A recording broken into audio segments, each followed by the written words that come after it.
Hey, what's going on everyone? Vega here for Serpent X Tech. Got ourselves the Canaan Avalon Mini 3. You can see just how long this bad boy is. And this is a space heater.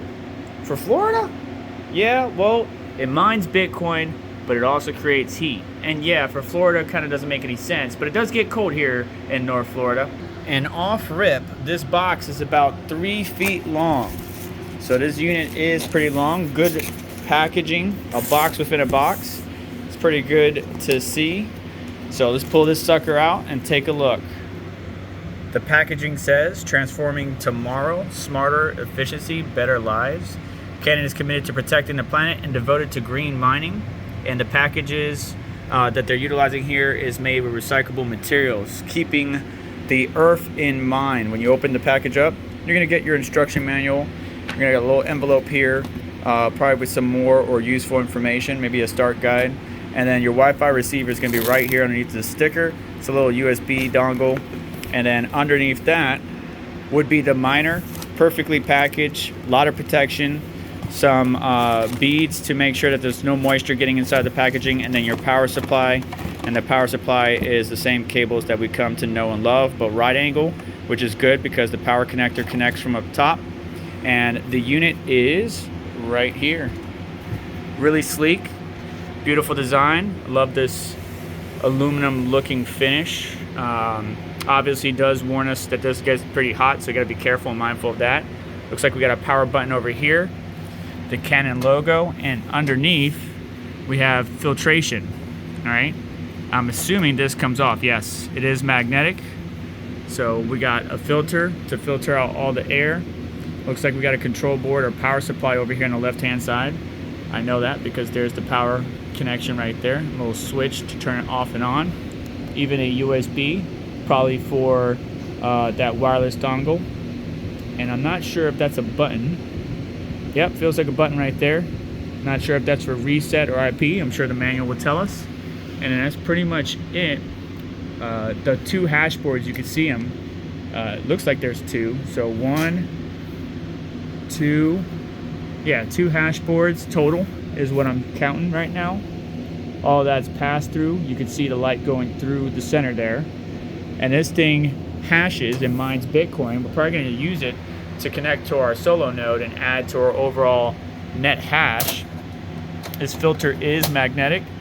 Very cool. Just clips on right there. And then the other side is just flat, right? So the air is coming in from the bottom and then coming out the front here. So like your traditional heater for your household, especially the households up north. And then over here we got a label. Let's take a look at that. And it looks like we got a reset button. So on the front side we got the power button, and then on the back side here it looks like we got a reset button. I'm not sure if that's touch sensitive. It does look like it's haptic or touch sensitive. Back label says Avalon Mini 3, 240 or 110, 8.3 amps, 800 watts max, 37.5 terahash plus or minus 5%. Air outlet temperature 60 to 70 degrees Celsius, so bear that in mind depending on your household. Like here in Florida during the summer, probably wouldn't be best to run this thing, but during the winter it definitely would be. But my mom and my dad get cold, so maybe they can use this more than I can, and this be a nice little heater for their room or area. Let me go ahead and get this set up and we'll go through that process right now. But before we do that, let's get a quick measurement. This thing is about 30 inches long, about 8 inches tall, and the thickness is about, I would say, 3.5 inches if we count the, because it does get a little bit wider towards the bottom, as you can see. So I would say probably around 3.5 inches wide. And again, your typical heater that you would have on your floor, maybe near your feet, or a well ventilated area to try to keep the air ambient temperature in a comfortable condition. The team over at Canaan really thought this through, because you can see how the power cable sits in there and this latch mechanism just sits over top of it. You could always just move it out the way, but I really like how they decided to implement this to make sure that power cord doesn't go anywhere. All right, just flipped a switch and it is looking for a Bluetooth connection. It also did say hi right here. Pretty cool little LCD or LED panel right here. So I got to connect to the device now via Bluetooth with the software provided. Probably the same one that we use for the Mini, or excuse me, the Nano. All right, now going to the Avalon family app. Probably need to update it. It's been a minute since I signed in, so let me do that first. You can see I already have the Nano 3 connected, doing about 3.29 terahash, almost 3.3. Now we need to add another device to this dashboard. And I got a weird ticking coming from the machine right now. I think it's trying to get up and running. We can either scan the QR code or we can just look for it. We're probably going to look for it. Mini 3, Bluetooth permission required, please agree, okay, allow, and then here we go. All right, you can see the device is now showing up. So we're just connecting to it. Mini 3 and then a bunch of letters and numbers. Click connect. It's connecting, give it a little bit. And now we got to enter in our network information. So whatever your network SSID and password is. Hit save and continue on through the process. Don't go too far from your machine, because it is communicating to your device via Bluetooth. You can see now that the device is here and connected. We can see a couple things here in the upper right hand corner. We could see the network it's connected to, the hash rate, the upper left. We could change the name of the unit or the location. 3 main modes. We got heater, mining, and night. And then you don't see it, or it doesn't look like it's adjustable, but right here where it says high, we can actually lower or raise the temperature. So if it's too hot during a certain time of day, you could turn it down, and what it's going to do is once the device hits that certain temperature threshold, it will actually pause to try to maintain that temperature and then resumes once it's below it. You got some quick settings here for eco or super. In the bottom left, you got timer, which you can actually have this thing mine or hash during a certain time of day, and then stop hashing during a certain time of day. So let's say it gets cold at night, but it warms up during the day. You don't want to get grandma, uncle, auntie, whatever, family member, maybe even your toddler, your baby's room is always cold. So you have it on during a certain time of day, and it turns off when everybody starts getting up and the day starts getting much, much warmer. Just set the time that you want it to do, or turn on and turn off, and then flip the switch on or off to your liking. And then at the very bottom, we obviously have the power button where we could turn this device off. And in display, we can set either a custom image, it to scroll text or information, right? So like that's where we were seeing the IP, the time of day, so on and so forth. It would scroll that information across. Custom will allow you to actually set a custom image, but it's going to be very pixelated, just to let you know. So whatever image you choose, it needs to, I guess, meet a certain criteria. For example, I chose my elementary picture, but you can see how pixelated it is. But you can kind of make an outline, and then you could reset, clear, or set up. If you hit setup, it's going to save that information, but we don't want to worry about that. That image is not going to work out.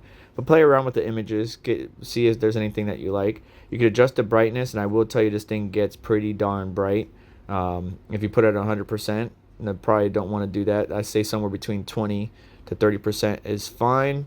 You could also obviously turn that display on or off, and then in settings, that's where we need to go to set up our pool, our password. Filter clear is how dirty the filter is. So if that gets near 100%, then your filter is really dirty. You should clean it. And my recommendation is try to keep the filter below 50%. Warranty, we could see it goes all the way to 2026. Support links. Sync time, alarm record is where you see your logs. So if there's any logs or anything that the device deems you should be aware of, it will tell you in the alarm record. And then pool config, let's go ahead and set that up now. Now there's 2 ways to accomplish updating the pools. You could do this on your desktop, but just know that you don't have the same controls as you would in the app. On your desktop though, you have to hit the hamburger on the main home page where we are right now. So the menu bar on the top right, sometimes called a hamburger. Underneath new devices is scan, because when you go to the IP address of your machine on your browser, it's going to pop up a QR code that you have to scan and then log in to your machine. Again, you're not going to have the same controllability, but you would be able to configure pools.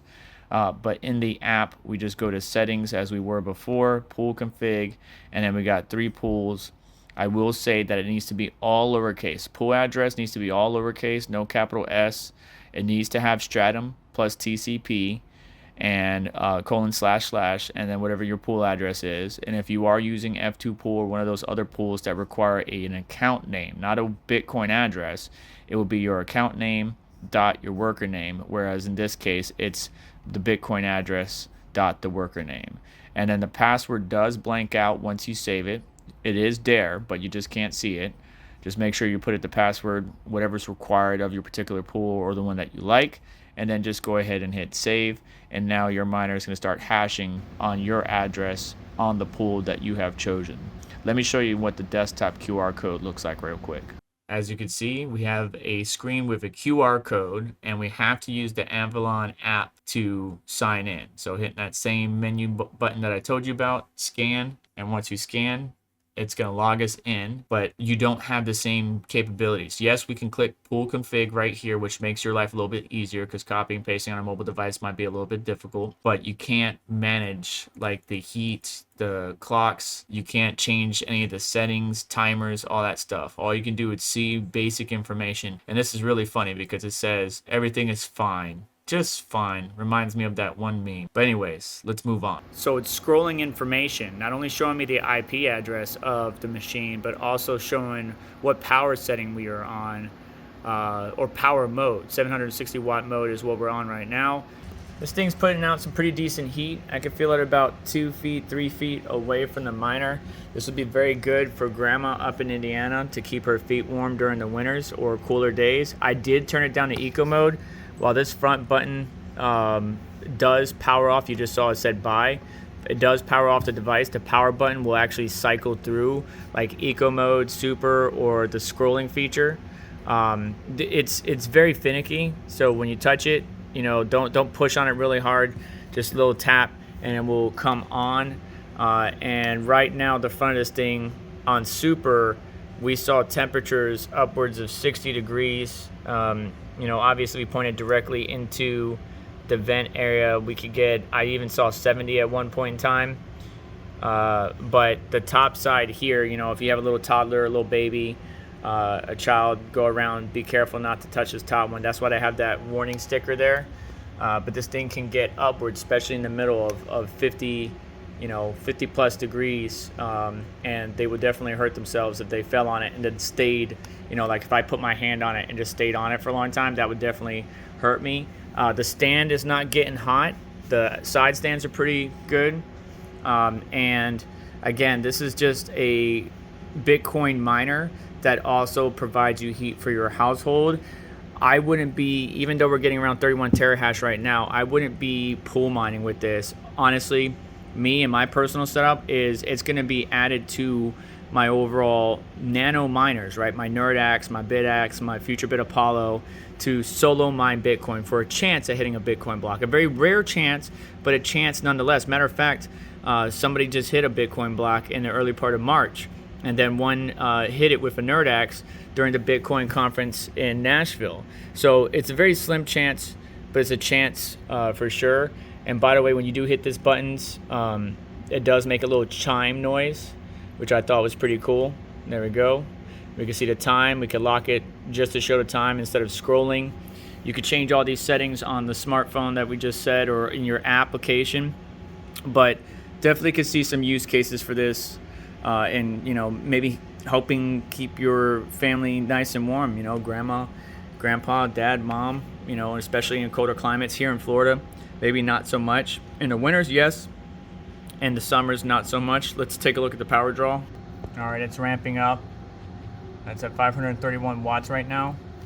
I might have it on eco mode. Let's see if I could cycle through that. And we got the air ambient temperature around this area around 26.5 degrees Celsius. I'm sure we'll get warmer than that, but I also have the air flowing or circulating with the AC. But what would you do? Would you get the Canaan Mini 3? Do you have the Canaan Mini 3? Is this a device you like? Do you like solo mining Bitcoin, or do you only do pool mining and you're only going to spend money on proper like full-blown ASIC Bitcoin miners, like the S21, the S19s, whatever it might be. Let me know your thoughts in the comment section down below. I'm very intrigued by this thing. Looks good, well designed. I want to see how it runs long term, and again, maybe mom or grandma could utilize it, and we can mine Bitcoin while keeping them warm and comfortable. But what applications would you use it for? What would you do with it? Let me know down in the comment section below. And as far as profitability goes, again, I see this as an application to kind of add to your overall solo mining Bitcoin arsenal for a chance of hitting a Bitcoin block rather than pool mining with these. But that's up to you to decide. That's my strategy. You let me know yours down in the comment section below. But thank you, Canaan, for letting us get our hands on this device so we could check it out. And I look forward to seeing you all on the next one. Do me a favor on the way out, hit that like button, get subscribed, hit the notification bell to stay up to date, as well as check out additional links in the description to help support the channel and what we do here. And I'll catch you in the next one. Take care. Eco mode, 530 watts. So turn down the heat, still pushing some decent hash rate.